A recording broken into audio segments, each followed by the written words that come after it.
Hello മുത്തുമണികളെ, ഈ ഒരു video എന്ന് പറയുന്നത് എൻ്റെ സബ്സ്ക്രൈബേഴ്സ് ആവശ്യപ്പെട്ടിട്ട് ഞാൻ ചെയ്യുന്ന ഒരു വീഡിയോ ആണ് കേട്ടോ.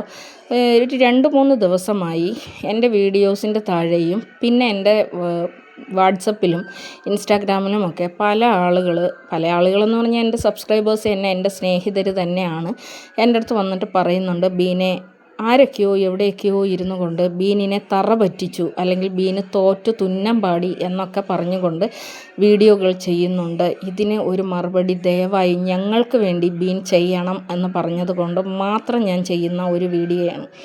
ഞാൻ 2 തരത്തിൽ റിയാക്ഷൻ ചെയ്യുന്നത് നിങ്ങൾ ശ്രദ്ധിച്ചിട്ടുണ്ടാകും. ഒന്ന്, അവരുടെ മുഖത്തു നോക്കി കാര്യങ്ങൾ പറഞ്ഞുകൊണ്ട് ഞാൻ വീഡിയോ റിയാക്ഷൻ ചെയ്യാറുണ്ട്. 2, എൻ്റെ ജീവിതം കൊണ്ടും എൻ്റെ പ്രവൃത്തി കൊണ്ടും ഞാൻ അവരോട് മറുപടി പറയാറുണ്ട്.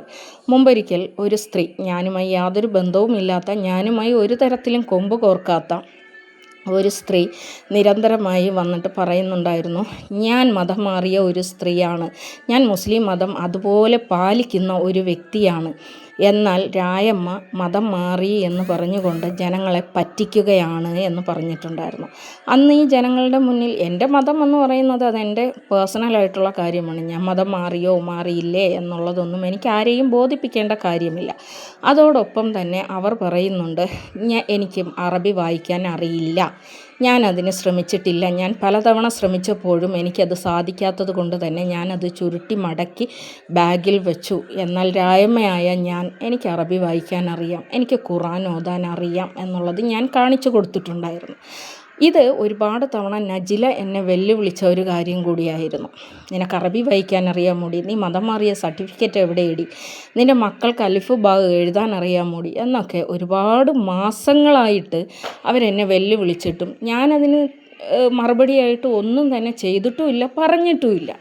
എന്നാൽ ഇങ്ങനെ ഒരു വെല്ലുവിളി വന്ന സമയത്ത് ഞാൻ കറക്റ്റായിട്ട് ഞാൻ ചെയ്ത് കാണിച്ചു കൊടുക്കുകയാണ് ചെയ്തത്. അതുപോലെ തന്നെ എന്നെ തോൽപ്പിക്കാനും എന്നെ തറ പറ്റിക്കാനും വേണ്ടി എൻ്റെ പിന്നാലെ മാസങ്ങളായി അലഞ്ഞു തിരിഞ്ഞ് നടക്കുന്ന ആളുകൾക്ക് നേരിട്ട് എന്നോടൊരു വാക്ക് സംസാരിക്കാനുള്ള ധൈര്യം പോലും ഇല്ല. പലതവണ അവരതിന് ശ്രമിച്ചിട്ടുള്ളപ്പോഴും ഞാൻ നിലത്ത് വാരിയിട്ട് അടിച്ച് കൂട്ടുകയാണ് ചെയ്തിട്ടുള്ളത്. എന്നെ ഇന്നും അവർക്ക് നേരിട്ട് എന്നെ അപ്രോച്ച് ചെയ്യാൻ വേണ്ടിയിട്ട് പറ്റുന്നില്ല. പിന്നെ അവരെവിടെ എന്നെ എപ്പോൾ തോൽപ്പിച്ച് എന്നാണ് പറയുന്നത്? പിന്നെ ഞാൻ ഈ ലോകത്ത് ഏറ്റവും കൂടുതൽ ഭയക്കുന്ന, അല്ലെങ്കിൽ ഞാനൊന്നിനെ ഭയക്കുന്നുണ്ട് എങ്കിൽ അതെൻ്റെ സൃഷ്ടാവിനെ മാത്രമാണ്. എന്നെ ഭയപ്പെടുത്താനും മാത്രം പടച്ചവൻ്റെ പടപ്പുകൾക്ക് ഇന്ന് വരെ കഴിഞ്ഞിട്ടില്ല എന്നുള്ളതാണ്. അത് ചിലപ്പോൾ എൻ്റെ ജീവിത സാഹചര്യങ്ങൾ എന്നെ പഠിപ്പിച്ചെടുത്തതായിരിക്കാം. എന്തായാലും ഞാൻ എവിടെ തോറ്റുപോയി എന്ന് പറയുന്നത് എനിക്ക് മനസ്സിലാകുന്നില്ല. എൻ്റെ ജീവിതം ആർക്കെങ്കിലും എന്തെങ്കിലും ചെയ്യാൻ വേണ്ടിയിട്ട് സാധിച്ചോ? എൻ്റെ ജീവിതത്തിനുള്ളിലേക്ക് കടക്കാൻ സാധിച്ചോ? അല്ലെങ്കിൽ എൻ്റെ മക്കളെ തകർക്കാൻ സാധിച്ചോ? ഞാനുമായുള്ള സ്നേഹബന്ധത്തിൽ ഇരിക്കുന്ന ആളുകളെ എന്നിൽ നിന്ന് അകറ്റാൻ സാധിച്ചോ? ശരിക്കും ഈ സോഷ്യൽ മീഡിയയിൽ ഞാൻ വരുന്ന സമയത്ത് എനിക്കൊരൊറ്റ ആഗ്രഹമേ ഉണ്ടായിരുന്നുള്ളൂ, ഒരുപാട് പേരുടെ സ്നേഹം എനിക്ക് പിടിച്ചു പറ്റണം എന്നുള്ളത്. പിന്നെ അതുപോലെ തന്നെ മുസ്ലിം മതം ഞാൻ സ്വീകരിച്ചത് മറ്റുള്ളവരുടെ സഹായം കൈപ്പറ്റാനാണ് എന്ന് പറയുന്ന ആളുകൾ തന്നെ അവരെ മറ്റുള്ളവർ സഹായിച്ചിട്ടുണ്ട് എന്നുള്ളത് അവരവരുടെ ലൈവുകളിലും അവരുടെ വീഡിയോകളിലും പറയുന്നുണ്ട്. ഞാൻ എവിടെയെങ്കിലും എപ്പോഴെങ്കിലും ഒരു ഔദാര്യം കൈപ്പറ്റിയതായിട്ട് എവിടെയെങ്കിലും ഞാൻ പറയുന്നുണ്ടോ? എൻ്റെ അവകാശങ്ങൾക്ക് നേരെ ഞാൻ ശബ്ദിക്കുമെന്നല്ലാതെ ഒരു ഔദാര്യത്തിന് നേരെ ഞാൻ കൈനീട്ടിക്കൊണ്ട് നിൽക്കുന്നത് നിങ്ങൾക്കൊരിക്കലും കാണാനായിട്ട് സാധിക്കില്ല. കാരണം എനിക്കുള്ള അവകാശങ്ങൾ നേടിയെടുക്കുക എന്നത് മാത്രമാണ് എൻ്റെ ലക്ഷ്യമെന്ന് പറയുന്നത്. അതിന് പിന്നെ ബാക്കിയുള്ളത് എന്ന് പറയുന്നത് എൻ്റെ മക്കളും എൻ്റെ ഭർത്താവും എൻ്റെ കുടുംബവും എന്ന് പറയുന്നത് അതെൻ്റെ പേഴ്സണലായിട്ടുള്ള എൻ്റെ റെസ്പോൺസിബിളാണ്. എനിക്ക് കൈക്കും കാലിനും ആരോഗ്യമുള്ളിടത്തോളം കാലം അവരെ നോക്കുക, അവരെ പരിചരിക്കുക എന്നുള്ളത് അത് എൻ്റെ റെസ്പോൺസിബിലിറ്റിയിൽപ്പെട്ടതാണ്. അത് ഞാൻ എത്ര കഠിനാധ്വാനം ചെയ്തിട്ടായാലും ഞാനത് ചെയ്യും, ഞാനത് ചെയ്തുകൊണ്ടേ ഇരിക്കുന്നു എന്നുള്ളത്. സമൂഹത്തിന് മാതൃകയാവുക എന്നുള്ളത് തന്നെയാണ് ഞാൻ അന്നും കരുതിയിരുന്നത്, ഇന്നും കരുതിയിരിക്കുന്നത്. ഇതുവരെയും ഞാൻ അത് തന്നെയാണ് ചെയ്തത്. നാളെയുള്ള കാര്യം നമുക്കറിയാൻ പാടില്ല. കാരണം കൈക്കോ കാലിനോ എന്തെങ്കിലും ആപത്തോ വല്ലതും പറ്റി നമുക്ക് ജോലി ചെയ്യാൻ പറ്റാത്തൊരു കണ്ടീഷനായി കഴിഞ്ഞാൽ ഒരു പക്ഷേ ഞാനും മറ്റുള്ളവരുടെ സഹായത്തിന് വേണ്ടിയിട്ട് കൈ നീട്ടുമായിരിക്കാം. പക്ഷെ ഓരോ തവണയും ഓരോ ദിവസവും ഞാൻ അള്ളാഹിനോട് കൈ നീട്ടുന്നത് എനിക്കങ്ങനെ ഒരു അവസ്ഥ വരുത്തരുതേ, എൻ്റെ കൈ കൊണ്ട് ഒരാൾക്ക് കൊടുക്കാൻ കഴിയണമേ, ഞാനൊരാളുടേത് വാങ്ങേണ്ട ഒരവസ്ഥ വരരുതേ.